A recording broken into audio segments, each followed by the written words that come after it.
Oh, bitak-bitak na oh. Oh, bitak-bitak na yung kalsada nyo oh. Meron dito ano, dati napakalaking laking lubak talaga. Pag ahon mo nitong ano na to, show tunnel na to. Panis! Pakatapang ni kuya. Another satisfied customer. Ano na lang tawag dito. Oh, tuloy-tuloy ang ganda no, panis. Ayun no. Ang tapang eh no.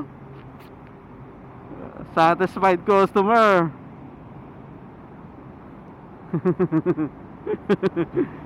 Anong NCAP, NCAP? Walang NCAP, palilate na ako. Rat-rat. Saludo sa mga matatapang na mainipin na ano na yun, no? Motorista. Puta, luwag-luwag naman na eh.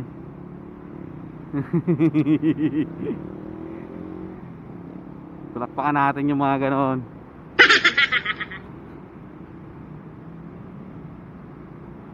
So dito yung sinasabi ko na lubak dati na tinapala na sa kakaulan na ano, na uka. At medyo delikado talaga siya.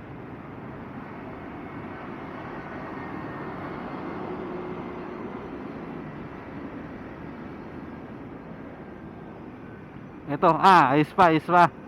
Yan, no? Bug dati, grabe lubak dito. Ayos pa, nadaanan pa natin eh.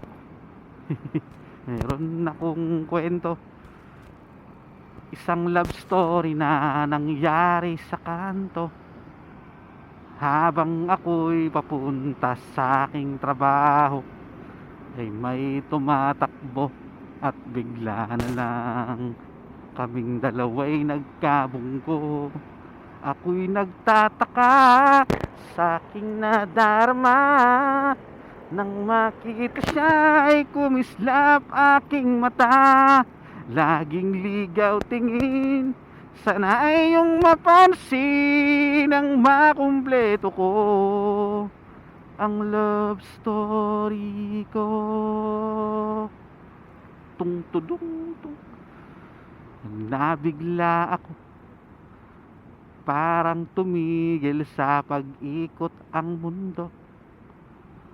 Nang mag-sorry siya at tinanong ako kung okay lang ako, ang nasagot ko lang, natabig niya ang puso ko. Ako'y nagtataka sa aking nadarama, nang makita siya ay kumislap aking mata. Laging ligaw tingin, sana ay yung mapansin ang makumpleto ko.